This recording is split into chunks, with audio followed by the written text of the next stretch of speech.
नमस्कार, आप देख रहे हैं न्यूज़ 18 का डिजिटल प्लेटफॉर्म और मैं हूं आपके साथ जागृति खंतवाल। तो मिडिल ईस्ट में जारी तनाव, ईरान के परमाणु कार्यक्रम को लेकर बढ़ती चिंताओं और वैश्विक तेल बाजार की बेचैनी के बीच अमेरिकी राष्ट्रपति डोनाल्ड ट्रंप ने एक ऐसा दावा किया जिसने पूरी दुनिया का ध्यान अपनी ओर खींच लिया है। दरअसल डोनाल्ड ट्रंप का कहना है कि अमेरिका और ईरान के बीच लंबे समय से चल रही बातचीत अब निर्णायक मोड़ पर पहुंच गई है और 14 जून यानी कि आज दोनों देशों के बीच एक महत्वपूर्ण समझौते पर हस्ताक्षर हो सकते हैं। ट्रंप के मुताबिक अगर ये डील होती है तो इसका असर सिर्फ अमेरिका और ईरान तक सीमित नहीं रहेगा बल्कि पूरे मिडिल ईस्ट और वैश्विक अर्थव्यवस्था पर भी दिखाई देगा। राष्ट्रपति ट्रंप ने यह दावा किया कि प्रस्तावित समझौते के बाद होर्मुज स्ट्रेट को तुरंत खोल दिया जाएगा। यह वही समुद्री मार्ग है जिसे दुनिया की ऊर्जा आपूर्ति की लाइफलाइन माना जाता है। वैश्विक तेल आपूर्ति का बड़ा हिस्सा इसी रास्ते से गुजरता है और ऐसे में अगर ये जलमार्ग पूरी तरह खुलता है तो अंतर्राष्ट्रीय बाजारों में राहत देखने को मिल सकती है और ऊर्जा आपूर्ति को लेकर बनी चिंताएं भी कम हो सकती हैं। अब ट्रंप ने इस प्रस्तावित समझौते का सबसे अहम पहलू ईरान के परमाणु कार्यक्रम को बताया। उन्होंने कहा कि ये डील इस बात की गारंटी देगी कि ईरान भविष्य में परमाणु हथियार नहीं बनाएगा। ट्रंप के शब्दों में ये समझौता न्यूक्लियर हथियार न बनाने की एक मजबूत दीवार साबित होगा। वहीं अमेरिकी राष्ट्रपति ने कहा कि समझौते के तहत ईरान को परमाणु हथियार खरीदने, विकसित करने या किसी भी अन्य तरीके से हासिल करने की अनुमति नहीं होगी। उनका दावा है कि इससे पूरे क्षेत्र में स्थिरता बढ़ेगी और लंबे समय से चले आ रहे तनाव को कम करने में मदद भी मिलेगी। अब ट्रंप का तो यह भी दावा है कि समझौते पर हस्ताक्षर होने के तुरंत बाद होर्मुज स्ट्रेट को अंतर्राष्ट्रीय शिपिंग के लिए दोबारा खोल दिया जाएगा।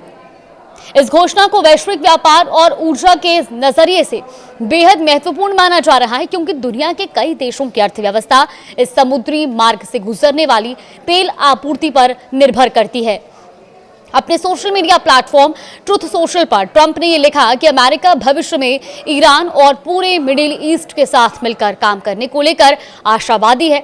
उन्होंने कहा कि अमेरिका ईरान और क्षेत्र के अन्य देशों के साथ सकारात्मक संबंधों और सहयोग की दिशा में आगे बढ़ना चाहता है। हालांकि ट्रंप का बयान सिर्फ भविष्य की संभावनाओं तक सीमित नहीं रहा। उन्होंने अपने संबोधन में पूर्व अमेरिकी प्रशासन पर भी निशाना साधा।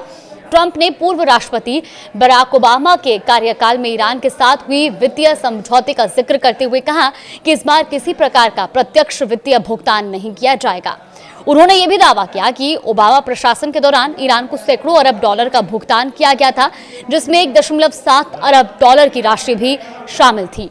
ट्रंप ने संकेत दिया कि उनका प्रशासन इस बार अलग रणनीति अपनाएगा और समझौते को सुरक्षा और निगरानी के आधार पर आगे बढ़ाएगा। इतना ही नहीं, ट्रंप ने भविष्य में ईरान के परमाणु ढांचे की निगरानी और आवश्यक सुधार की प्रक्रिया जारी रहने का संकेत दिया और उन्होंने कहा कि अगर जरूरत पड़ी तो भूमिगत परमाणु सुविधाओं समेत ईरान के न्यूक्लियर इंफ्रास्ट्रक्चर को नियंत्रित करने के लिए उन्नत सैन्य क्षमताओं का इस्तेमाल भी किया जा सकता है।